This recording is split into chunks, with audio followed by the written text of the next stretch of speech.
প্রথমেই বলবো আমার চ্যানেলটি সাবস্ক্রাইব করার জন্য এবং সাবস্ক্রাইবের পাশে যে বেল বাটনটি আছে তা অন করে দেওয়ার জন্য। এর ফলে আমি যে ভিডিওগুলো আপলোড করব তা সবার প্রথমে নোটিফিকেশন আকারে পেয়ে যাবে। আর বলবো ভিডিওতে একটি লাইক দেওয়ার জন্য এবং শেয়ার করার জন্য। এখন আমরা শিখব 10 নম্বর প্রশ্নের সমাধান। তো প্রশ্নে দেওয়া আছে m plus 1/m equal to a হলে m cube plus 1/m cube এর মান নির্ণয় করো।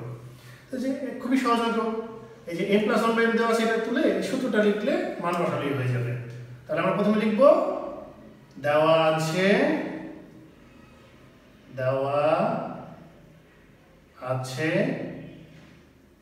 m plus 1/m equal to a।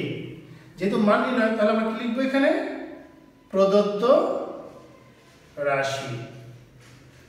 রাশি equal to m cube plus 1/m cube equal to, আচ্ছা m কিউব মানে কিন্তু m হোল কিউব বলা যায়, আবার 1/m কিউব রে বলা যায় 1/m হোল কিউব। এই কথাটা আমি ইচ্ছা করলে এখানেও লিখতে পারি। যেহেতু তোমরা উপর ক্লাসে উঠছো এখন বুঝেই নিবা যে এইভাবে লেখা থাকাও যে কথা এইভাবে লেখা একই কথা। তাহলে আমাদের কি লেখা আছে a cube plus b cube, m কে ধরবো a আর 1/m কে ধরবো b। a cube plus b কিউবের কোন সূত্রটা? রাশি জাতীয় মান দেওয়া থাকলে এই যে সূত্রটা a plus b whole cube minus 3b into a plus b।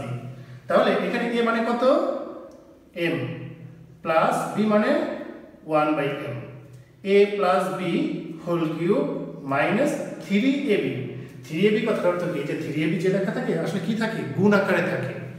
3 into a মানে হচ্ছে m ইনটু b মানে হচ্ছে 1/m। এই যে 1/m কিউব মানে তো এই যে 1/m হোল কিউব একই কথা, এই জন্য 1/m। তাহলে 3ab into a plus b। এখন আমাদের কি করতে হবে? মান বসাতে হবে। m প্লাস 1/m এর মান কত? a whole cube minus 3 into, এবার দেখো এই m আর এই নিচের m কাটা যায়, m কাটা, তাহলে 3 আর 1 গুণ করলে 3 থাকে, into m plus 1/m, m plus 1/m এর মান হলো a, সেই a বসবো। এখানকার m কাটা গেছে, আমি কেটে দিলাম মানে তোমরা কিন্তু কাটবে না, তোমাদের বোঝানোর জন্য যে m কাটা গেছে, তোমরা কখনোই কাটবে না। এখন a হোল কিউবটা আমরা কি লিখতে পারি? a কিউব মাইনাস 3 এবং a গুণ করলে 3, দুইটার মধ্যে কি কমন যায়? a কমন যায়, তাহলে থাকে কি a স্কয়ার মাইনাস 3, যেহেতু এটা কমন চলে গেছে। সুতরাং নির্ণেয় মান equal to a into a square minus 3, এটাই অ্যান্সার। কেউ যদি a কিউব মাইনাস 3 লিখে রেখে শেষ করো তাও হবে, তবে